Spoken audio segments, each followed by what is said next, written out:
Hi everyone, it's Cassie, the Young Teen Librarian at East Hampton Library. Tonight we are continuing with reading through Anne of Green Gables, and we are continuing with Chapter 25. Matthew insists on puffed sleeves. Matthew was having a bad 10 minutes of it. He had come into the kitchen in the twilight of a cold, gray December evening, and had sat down in the woodbox corner to take off his heavy boots, unconscious of the fact that Anne and a bevy of her schoolmates were having a practice of the Fairy Queen in the sitting room. Presently, they came trooping through the hall and out into the kitchen, laughing and chatting gaily. They did not see Matthew, who shrank bashfully back into the shadows beyond the woodbox, with a boot in one hand and a bootjack in the other, and he watched them shyly for the aforesaid 10 minutes, as they put on caps and jackets and talked about the dialogue and the concert. Anne stood among them, bright-eyed and animated as they. But Matthew suddenly became conscious that there was something about her different from her mates. And what worried Matthew was that the difference impressed him as being something that should not exist. Anne had a brighter face and bigger, starrier eyes, and more delicate features than the others. Even shy, unobservant Matthew had learned to take note of these things. But the difference that disturbed him did not consist in any of these respects. Then in what did it consist? Matthew was haunted by this question long after the girls had gone, arm in arm, down the long, hard-frozen lane, and Anne had betaken herself to her books. He could not refer it to Marilla, who, he felt, would be quite sure to sniff scornfully and remark that the only difference she saw between Anne and the other girls was that they sometimes kept their tongues quiet, while Anne never did. This, Matthew felt, would be no great help. He had recourse to his pipe that evening to help him study it out, much to Marilla's disgust. After 2 hours of smoking and hard reflection, Matthew arrived at a solution of his problem. Anne was not dressed like the other girls. The more Matthew thought about the matter, the more he was convinced that Anne never had been dressed like the other girls, never since she had come to Green Gables. Marilla kept her clothed in plain, dark dresses, all made after the same unvarying pattern. If Matthew knew there was such a thing as fashion in dress, it is as much as he did. But he was quite sure that Anne's sleeves did not look at all like the sleeves the other girls wore. He recalled the cluster of little girls he had seen around her that evening, all gay in waists of red and blue and pink and white, and he wondered why Marilla always kept her so plainly and soberly gowned. Of course, it must be all right. Marilla knew best, and Marilla was bringing her up. Probably some wise, inscrutable motive was to be served thereby. But surely it would do no harm to let the child have one pretty dress, something like Diana Barry always wore. Matthew decided that he would give her one. That surely could not be objected to as an unwarranted putting in of his oar. Christmas was only a fortnight off. A nice new dress would be the very thing for a present. Matthew, with a sigh of satisfaction, put away his pipe and went to bed, while Marilla opened all the doors and aired the house. The very next evening, Matthew betook himself to Carmody to buy the dress, determined to get the worst over and have done with it. It would be, he felt assured, no trifling ordeal. There were some things Matthew could buy and prove himself no mean bargainer, but he knew he would be at the mercy of shopkeepers when it came to buying a girl's dress. After much cogitation, Matthew resolved to go to Samuel Lawson's store instead of William Blair's. To be sure, the Cuthberts always had gone to William Blair's. It was almost as much a matter of conscience with them as to attend the Presbyterian church and vote Conservative. But William Blair's 2 daughters frequently waited on customers there, and Matthew held them in absolute dread. He could contrive to deal with them when he knew exactly what he wanted and could point it out. But in such a matter as this, requiring explanation and consultation, Matthew felt that he must be sure of a man behind the counter. So he would go to Lawson's, where Samuel or his son would wait on him. Alas, Matthew did not know that Samuel, in the recent expansion of his business, had set up a lady clerk also. She was a niece of his wife's, and a very dashing young person indeed, with a huge drooping pompadour, big rolling brown eyes, and a most extensive and bewildering smile. She was dressed with exceeding smartness, and wore several bangle bracelets that glittered and rattled and tinkled with every movement of her hands. Matthew was covered with confusion at finding her there at all, and those bangles completely wrecked his wits at one fell swoop. "What can I do for you this evening, Mr. Cuthbert?" Miss Lucilla Harris inquired, briskly and ingratiatingly, tapping the counter with both hands. "Have you any, well now, say, any garden rakes?" stammered Matthew.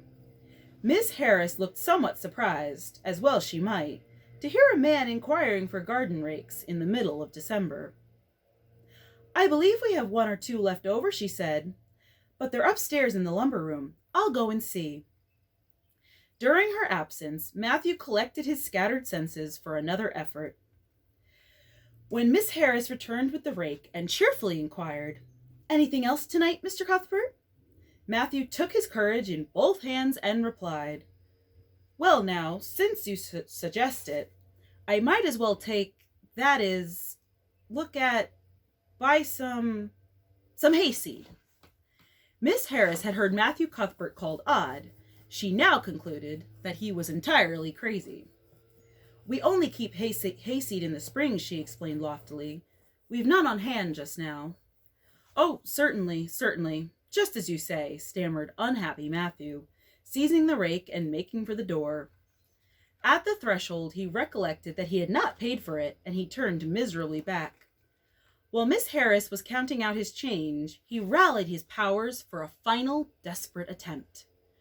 "Well now, if it isn't too much trouble, I might as well, I'd like to look at some sugar." "White or brown?" queried Miss Harris patiently. "Oh, well now, brown," said Matthew feebly. "There's a barrel of it over there," said Miss Harris, shaking her bangles at it. "It's the only kind we have." I'll take 20 pounds of it," said Matthew, with beads of perspiration standing on his forehead. Matthew had driven halfway home before he was his own man again. It had been a gruesome experience, but it served him right, he thought, for committing the heresy of going to a strange store. When he reached home, he hid the rake in the tool house, but the sugar he carried in to Marilla. "Brown sugar!" exclaimed Marilla. "Whatever possessed you to get so much? You know I never use it except for the hired man's porridge or black fruit cake. Jerry's gone, and I've made my cake long ago. It's not good sugar either. It's coarse and dark.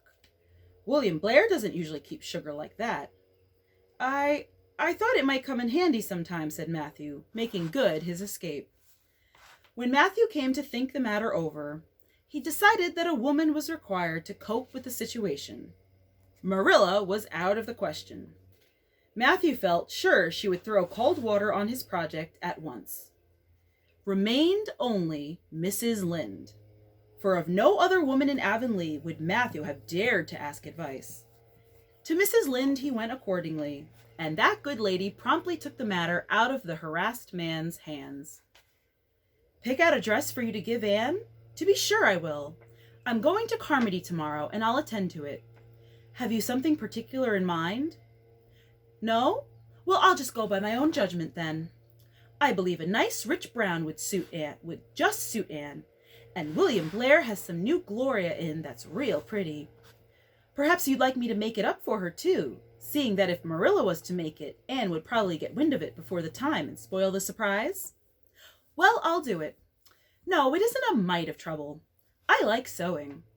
I'll make it to fit my niece, Jenny Gillis, for she and Anne are as like as two peas as far as figure goes."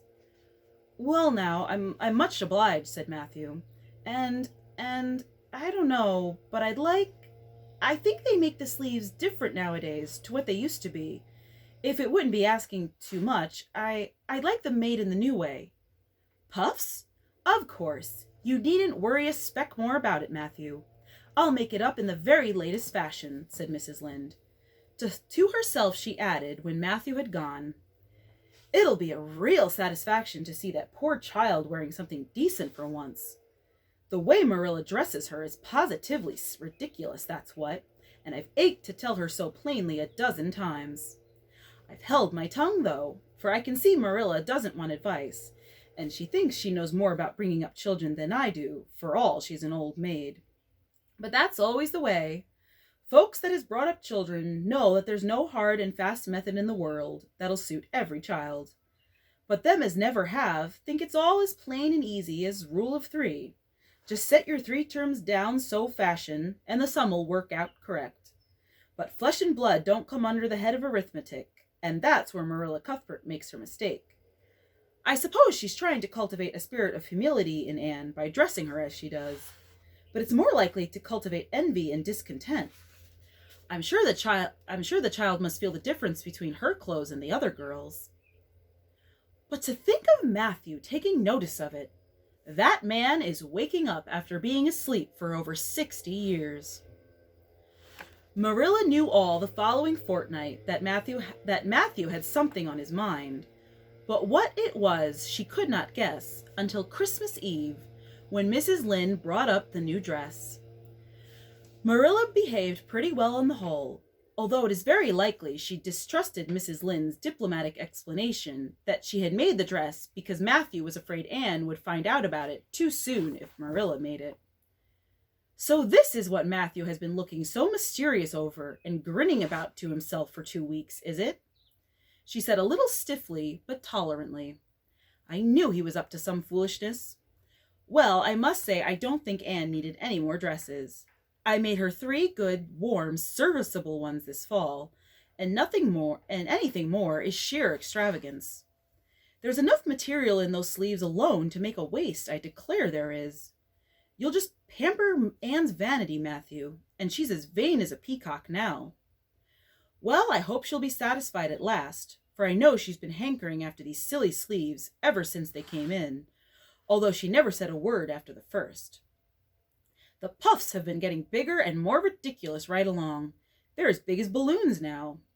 Next year, anybody who wears them will have to go through a door sideways. Christmas morning broke on a beautiful white world. It had been a very mild December, and people had looked forward to a green Christmas. But just enough snow fell softly in the night to transfigure Avonlea.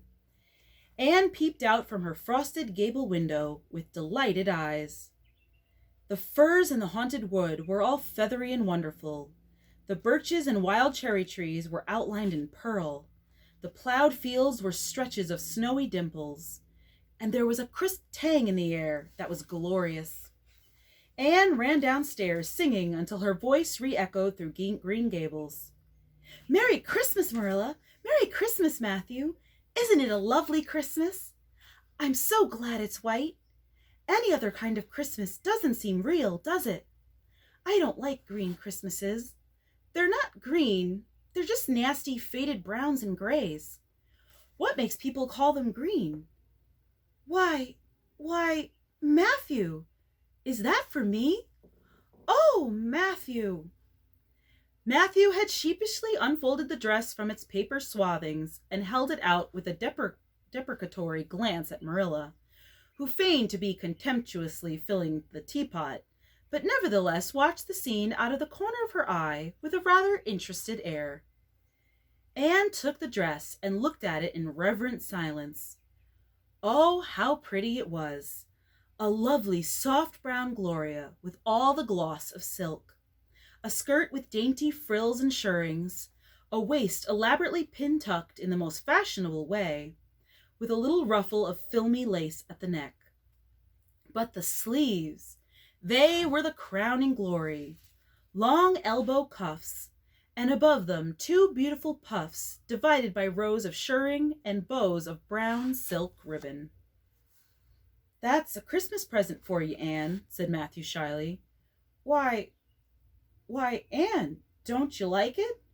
Well now, well now. For Anne's eyes had suddenly filled with tears. Like it! Oh, Matthew! Anne laid the dress over a chair and clasped her hands. Matthew, it's perfectly exquisite.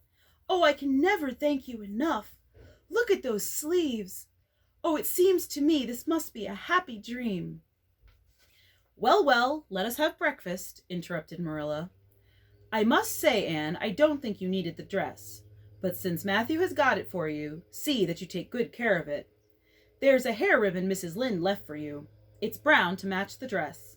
Come now, sit in. I don't see how I'm going to eat breakfast, said Anne rapturously. Breakfast seems so commonplace at such an exciting moment. I'd rather feast my eyes on that dress. I'm so glad that puff sleeves are still fashionable. It did seem to me that I'd never get over it if they went out before I had a dress with them. I never have felt quite satisfied, you see. It was lovely of Mrs. Lynde to give me the ribbon, too. I feel that I ought to be a very good girl indeed. It's at times like this I'm sorry I'm not a model little girl, and I always resolve that I will be in the future. But sometimes it's hard to carry out your resolutions when irresistible temptations come. Still, I really will make an extra effort after this. When the commonplace breakfast was over, Diana appeared, crossing the white log bridge in the hollow, a gay little figure in her crimson ulster. Anne flew down the slope to meet her. Merry Christmas, Diana, and oh, it's a wonderful Christmas. I've something splendid to show you. Matthew has given me the loveliest dress, with such sleeves. I couldn't even imagine any nicer. I've got something more for you, said Diana breathlessly. Here, this box. Aunt Josephine sent us out a big box with ever so many things in it, and this is for you. I'd have brought it over last night, but it didn't come until after dark, and I never feel very comfortable coming through the haunted wood in the dark now. Anne opened the box and peeped in.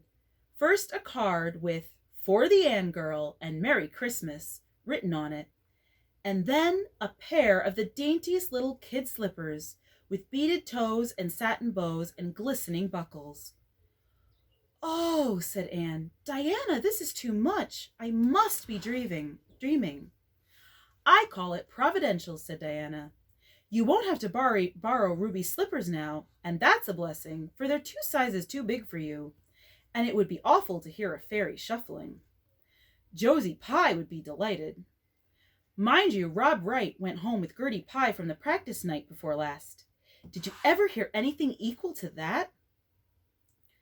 All the Avonlea scholars were in a fever of excitement that day, for the hall had to be decorated and a last grand rehearsal held. The concert came off in the evening and was a pronounced success.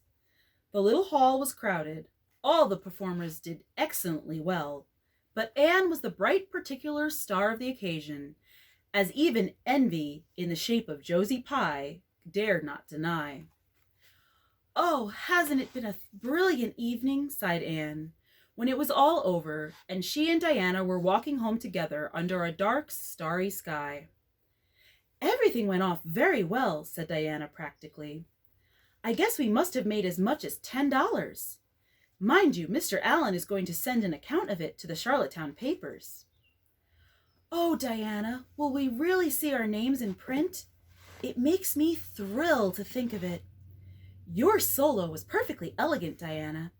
I felt prouder than you did when it was encored.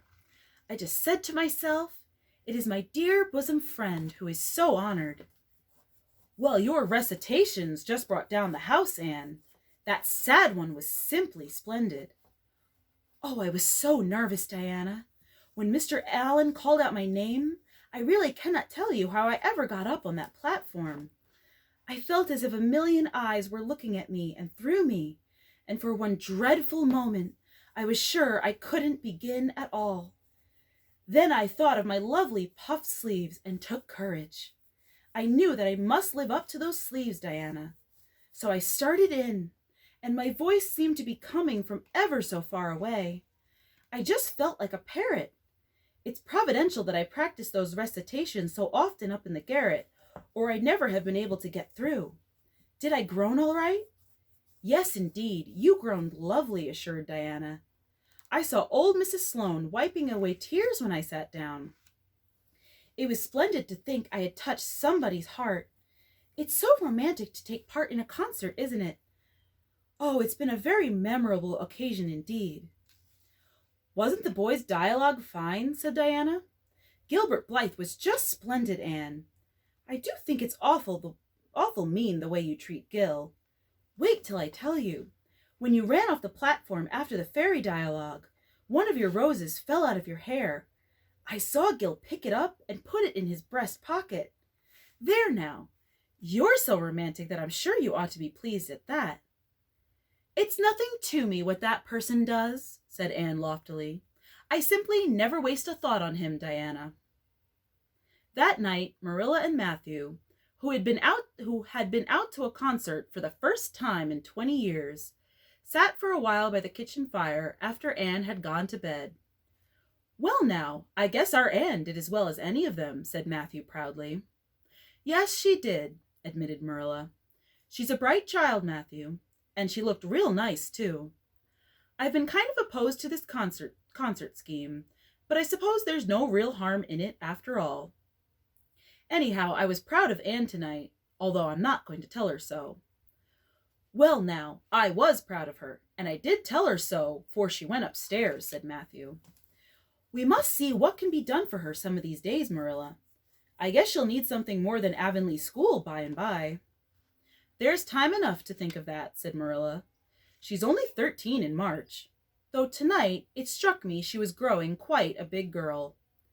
Mrs. Lynde made that dress a mite too long, and it makes Anne look so tall.